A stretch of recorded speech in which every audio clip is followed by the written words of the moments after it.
So compound interest is probably the most talked about concept in all of personal finance. Every investing video mentions it. Every financial book covers it. Every money podcast has done an episode on it. It's everywhere. And yet, despite all that coverage, I genuinely believe most people don't actually understand it. Not really. Not in the way that changes behavior. Not in the way that makes you feel it in your gut, rather than just nodding along intellectually. Because if people truly understood compound interest, like viscerally understood what it does over real time with real money, the personal savings rate in this country would look completely different. The number of people starting to invest in their 20s would be dramatically higher. The number of people carrying credit card debt for years would be dramatically lower. The information is everywhere. The understanding isn't. And I think the reason for that gap is that most explanations of compound interest focus on the math and skip the parts that actually matter. The psychological experience of it, the counterintuitive ways it works, the specific mistakes people make because they don't understand how it actually behaves, the dark side of it that nobody really talks about. So this video is the compound interest conversation that most content never has. Not the basic explanation, the real one, the stuff that actually changes how you think about money. Let's get into it. Okay, so I have to start with the fundamentals because even if you've heard this before, I want to explain it in a way that feels different from how it usually gets explained. Simple interest is when you earn returns on your original investment only. You put in $10,000, you earn 10% a year, you get $1,000 every year, same amount every year forever. After 30 years, you've earned $30,000 in interest, plus your original $10,000, so you have $40,000. That's simple interest, straightforward, linear. Compound interest is when you earn returns on your original investment and on all the returns that investment has already generated. You put in $10,000. You earn 10% in year one. You have $11,000. In year two, you earn 10% on $11,000, not on the original $10,000. So you earn $1,100, not $1,000. You have $12,100. In year three, you earn 10% on $12,100. You earn $1,210. You have $13,310. The amount you earn each year keeps growing, not because you added anything, not because the rate changed, just because the base keeps getting larger and you keep earning on the larger base. After 30 years of compound interest at 10%, your $10,000 has grown to roughly $174,000. Simple interest gave you $40,000. Compound interest gives you $174,000 from the same starting amount, the same rate, the same time period. That's the difference. And the longer the time period, the more dramatic the difference, which is the first thing nobody really explains properly. This is the first genuinely important thing that most compound interest explanations skip over. When people hear that compound interest grows exponentially, they nod. Sure, exponential. Got it.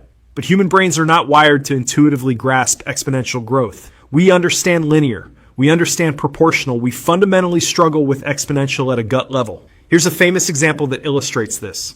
If I asked you to take 30 steps in a straight line, how far do you go? Maybe 30 meters, linear, simple. If I asked you to take 30 exponential steps, where each step is double the previous one starting from 1 meter, how far do you go? 1 billion meters, more than the distance from Earth to the moon. 30 steps, 1 billion meters. Most people, when they hear this, cannot feel the truth of it intuitively. It sounds like a trick. Because exponential growth at that scale is genuinely outside what our brains evolved to process naturally. And compound interest works the same way. When you look at a compound interest chart, the first 10 or 15 years look almost flat, like barely anything has happened. The curve is nearly a straight line, and then it bends, and then it bends more. And in the last third of the timeline, the line goes nearly vertical. The growth in the last 10 years of a 40-year investing journey can easily dwarf the growth the first 30 years combined. This is the thing that catches people.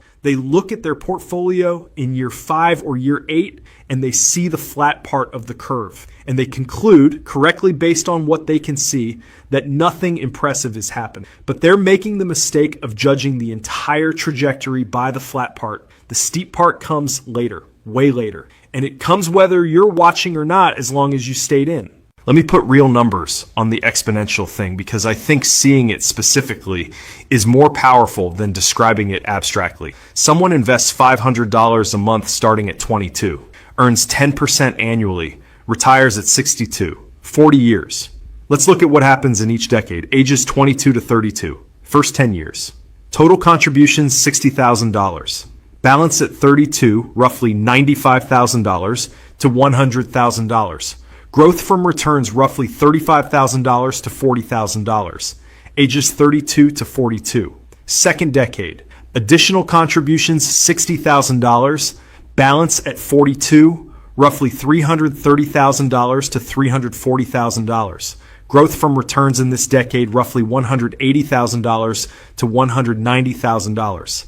Ages 42 to 52. Third decade, additional contributions, $60,000. Balance at 52, roughly $900,000 to $950,000.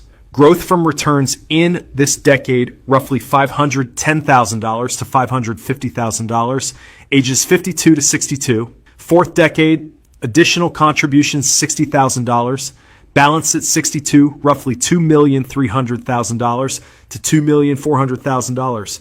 Growth from returns in this final decade, roughly $1,300,000 to $1,400,000. Let me just sit with those numbers for a second. In the first decade, the market added roughly $35,000 to $40,000.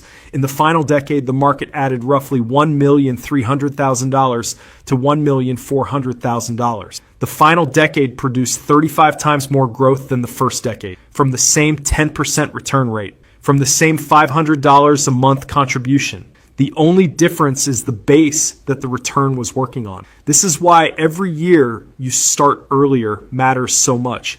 Not because of what that year adds directly, but because it moves you 1 year closer to the steep part of the curve. 1 year more of your money sitting in the steep part rather than the flat part. And it's also why every year you quit early costs so much, and not because of what you lose directly, but because you might be cutting yourself off from a decade that would have done more than all previous decades combined. Okay, we've been talking about compound interest as this wonderful force working in your favor. And it is when you're investing. But compound interest doesn't care about you. It's a mathematical principle. It works exactly the same way when it's working against you as when it's working for you. And right now, for a huge number of people, it's working against them. Hard. Credit card debt in America is at all-time highs. The average American household carrying a credit card balance owes somewhere around $6,000 to $8,000 at an average interest rate of somewhere around 20% to 24%. Let's run the compound interest math on that. Not on an investment, on debt. $6,000 at 22% interest compounded monthly. You make only minimum payments, which on a balance this size might be around $120 to $150 a month. At that payment rate, it takes somewhere around 10 to 12 years to pay off a $6,000 balance, and the total amount you pay, principal plus interest, is somewhere around $12,000 to $14,000. You borrowed $6,000. You paid back $13,000. Compound interest worked exactly as effectively against you as it would have worked for you in an investment account, just in the opposite direction. The cruelest part of this is that credit card companies understand compound interest far better than their customers do. The entire credit card business model depends on customers not understanding how compounding works against them. The minimum payment is specifically designed to keep you in debt for as long as possible while extracting maximum interest. Understanding compound interest means understanding both sides of it. The beautiful side that builds wealth for you in an investment account, and the brutal side that destroys wealth when you're on the wrong end of it. This one is related to the dark side, but it's a different specific mistake that deserves its own attention. Most people understand in theory that withdrawing from their investments early is bad. They know there are penalties for pulling from retirement accounts before 59 and a half. They know it's not supposed to be a savings account.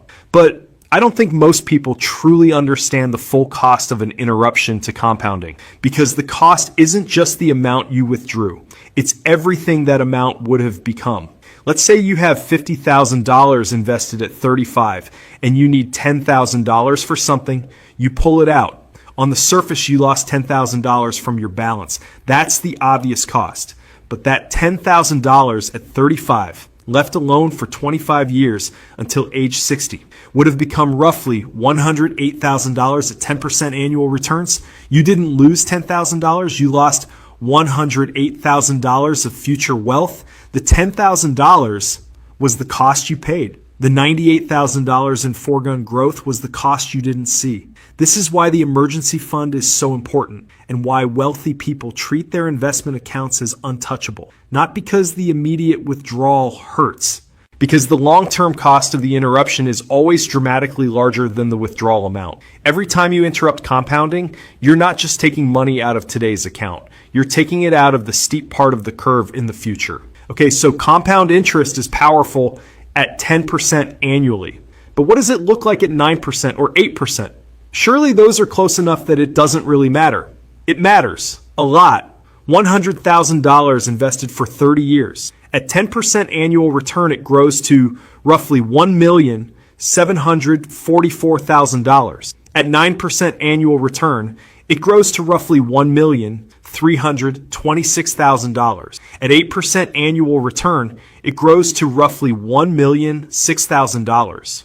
The difference between 10% and 8% is $738,000 from the same starting amount over the same time period, 2 percentage points, $738,000. And here's why this matters for how you think about investment fees. If you're in an actively managed fund charging 1.5% per year in fees, and we covered the evidence that most actively managed funds don't beat the market after fees, you're not just paying 1.5% of your current balance. You're reducing the effective return on every dollar you invest for as long as you hold that fund. That 1.5% fee is the difference between 10% and 8.5%.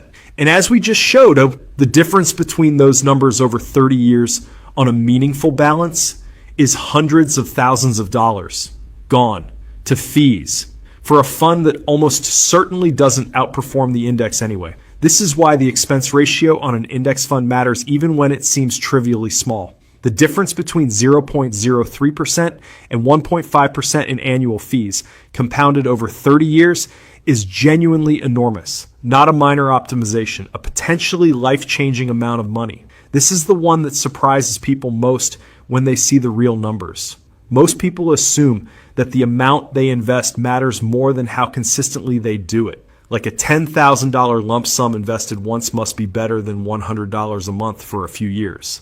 But because of how compounding interacts with time, and specifically because of the exponential curve we talked about, consistency over time almost always beats a larger one-time amount. Let's compare. Person A invests $10,000 one time at age 25. Never invests another dollar, earns 10% annually. At 60, that $10,000 has grown to roughly $281,000.